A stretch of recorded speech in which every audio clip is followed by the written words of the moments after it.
Real estate don అని ఒక భూమి మీద కన్ను పడితే ఇడివ్వరు అనేది ఒక పబ్లిక్ టాక్ నడుస్తుంది. దాని గురించి మీ స్పందన? అంటే నాకు ఒక ఎజెండా ఉంటుంది. 2 రూపాయలు సంపాదిస్తే 1 రూపాయి ఖర్చు పెడతా ప్రజల కోసం, పార్టీ కోసం. ఇంతకుముందు ఉన్న కలెక్టర్ వీళ్ళ మీద పార్లమెంట్ అభ్యర్థి టీఆర్ఎస్ దోసుకొని ఓట్లేస్తారా? వీళ్ళ నీకు ఉసురు ముడుతుంది. కొండపోషమ్మ సార్ కావచ్చు, మల్లాన్న సార్ కావచ్చు. అనగారు కాంగ్రెస్ పార్టీ అంటే మీకు ఎందుకు అంత ప్రేమ? దాని గురించి మీ మాటల్లో. ఇవాళ ఒకటే జపం, మోడీ జపం, రామ జపం. భక్తులం అందరం, మేము రామ భక్తులమే. రాముడి పేరు చెప్పుకొని పబ్బం గడిపే పార్టీ బీజేపీ పార్టీ. ఒకప్పుడు ఏమి లేని మీరు ఇలా కోట్ల ఆస్తులు ఎన్నికలు వచ్చినాయి ఇలా టీఆర్ఎస్ పార్టీ వాళ్ళకు. ఐఏఎస్ అన్నప్పుడు ప్రజలను సేవ చేసే లక్షణం ఉండాలి, కానీ ఆయనకు సేవ చేసే లక్షణం లేదు, ప్రజలను దోసుకునే లక్షణం ఉన్నది. ఆయన 10 మంది మినిస్టర్లు ఉన్నారు. ఏ మినిస్టర్ కూడా 24 hours పని చేస్తారు. ఇలా మీ మినిస్టర్ కనీసం మీ నాయకుడు చెప్పేదాకా కూడా బయటకు రాకపోదు. ఆ పైసలునే కాబట్టి ఇలా కేసీఆర్ టికెట్ ఇచ్చిండు. లేకపోతే పైసలు లేకపోతే ఎక్కడ రాడు.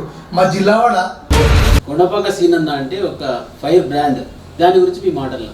ఏదైనా గుర్తింపు ఉంటుంది, పనిచేయడానికి ఎక్కడైనా గుర్తింపు ఉంటుంది. మేము ఎక్కి 5 నెలలు ఎలక్షన్ కూడా వచ్చి చేయలేదు ఏం చేస్తాం? ఈరోజు ఒక సీఎం అంటాడు, మీ సీఎం లెక్క కాదు, తాగింట్లో వండుకోదు మా సీఎం. ఈరోజు 24 గంటలు 18 గంటలు పనిచేస్తున్న సీఎం గారు. యువతకు ఇచ్చే సందేశం ఏది కూలి పనిగా మారి రైతు అంటాడు, కూలి మారి అడ్డల మీద, గజ్జోల అడ్డల మీద పొద్దున చూస్తే అసలు ఏడుపు వస్తారు వాళ్ళని చూస్తే. స్టేట్ లెవెల్లో విమర్శించింది హరీష్ రావు కూడా. మాకు ఎన్ని ఫోన్ కాల్స్ వచ్చినా భయపడలేదు.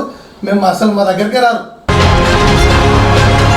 ఎలక్షన్ వచ్చినాడే ఓటునాడే గీత గీస్తా, నీ పార్టీ ఆ పార్టీ అది ఈ పార్టీ.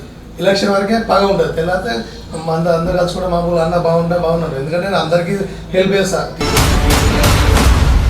గత 4 నెలల్లో కూడా టీఆర్ఎస్ పార్టీ మస్తు మంది వచ్చి అన్న పోలీస్ స్టేషన్కి ఇదైంది, యాక్సిడెంట్ అయింది, ఇదైతే కూడా ఇడిపిస్తున్నా. ఎందుకంటే పార్టీ అనే భేదం చూడదు. కాంగ్రెస్ అంటే శ్రీనివాస్ రెడ్డి కాంగ్రెస్ అనే నినాదం ఉమ్మడి కొండపాక మండలం తీసుకొచ్చినాము.